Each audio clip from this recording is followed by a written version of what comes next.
আল মালিক মানে হচ্ছে the king of Kings, সব রাজার বড় রাজা, মহারাজা।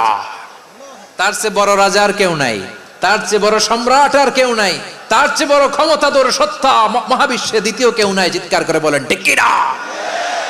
তিনি আল মালিক। আল মালিক মানে ক্ষমতাধর, ক্ষমতার মালিক। আমার আল্লাহর আরেকটা সুন্দর গুণবাচক নাম হচ্ছে আল মালিক। কি নাম? আল মালিক মানে দ্য কিং, রাজাধিরাজ, সব রাজার বড় রাজা, মহারাজা। এরপরে 4 নম্বরে আল্লাহ বললেন আল কুদ্দুস, তিনি হলেন আল কুদ্দুস। আল কুদ্দুস মানে হচ্ছে অতি পবিত্র, মহাপবিত্র, the most holy, the absolutely pure, যার কোনো খুঁত নাই। আল্লাহর কোনো খুঁত আছে? তিনি মহাপবিত্র। আল্লাহর পবিত্রতা যখন আমরা বর্ণনা করি আল্লাহ খুশি হয়ে যান, কারণ তার সত্তার একটা বৈশিষ্ট্য হচ্ছে তিনি আল কুদ্দুস। বারোয়াখালীবাসী আল্লাহর নামটা একটু জপেন না, বলেন আল কুদ্দুস, সবাই আওয়াজ করে আল কুদ্দুস।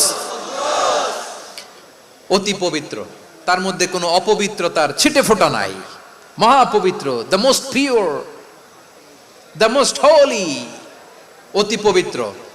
ফেরেশতারা বলেছিল আল্লাহ আপনি মানুষ কেন বানাবেন? নাহনু নুসাব্বিহু বিহামদিকা ওয়া নুকদ্দিসু লাক। এই যে নুকদ্দিসু কুদ্দুস পাইছেন? তারা বলেছিল আল্লাহ মানুষ কেন বানাবেন, মারামারি করবে, আমরাই তো ভালো, আমরাই আপনার মহিমা বর্ণনা করি, আমরাই আপনার পবিত্রতা বর্ণনা করি। নুকদ্দিসু লাক তার মানে আল কুদ্দুস। আবার আমার নবী যখন সিজদায় লুটিয়ে পড়তেন, আম্মা জানা এসে বলেন আমরা তো সিজদার মধ্যে সুবহান রাব্বিয়াল আলা বলেই শেষ, কিন্তু বিশ্বনবী তাহাজ্জুদের নামাজে, নফল নামাজে, সুন্নত নামাজে 3 বার সুবহানা রাব্বিয়াল আলা তাসবিহ পড়ার পরে তিনি পড়তেন সুবহুন কুদ্দুসুন রাব্বুল মালাইকাতি ওয়ার রূহ। সুবহ কুদ্দুস রব্বুল মালাইকাতি ওয়ার রূহ। সিজদায় লুটিয়ে পড়ে বিশ্বনবী এই দোয়াটা পড়তেন। নফল নামাজে, সুন্নাত নামাজে কিংবা তাহাজ্জুদের নামাজে সুবহান রাব্বিয়াল আলার পরে কি পড়তেন? সুবহুন।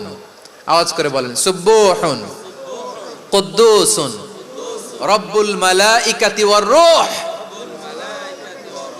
মানে আল্লাহ আপনি প্রশংসিত, আল্লাহ আপনি অতি পবিত্র, আপনি সব ফেরেশতা কুলের রব, ফেরেশতাদের সরদার জিব্রাইলের রব। সুবহানাল্লাহ। আজকে থেকে পড়বেন, সিজদায় পড়বেন নাকি হুজুর নামাজে তো পড়ি না? হ্যাঁ, এরকম নফল নামাজে, তাহাজ্জুদের নামাজে, সুন্নত নামাজে সিজদার যে তাসবিহ সুবহান রাব্বিয়াল আলা 3 বার পড়ার পরে আমার ভাইরা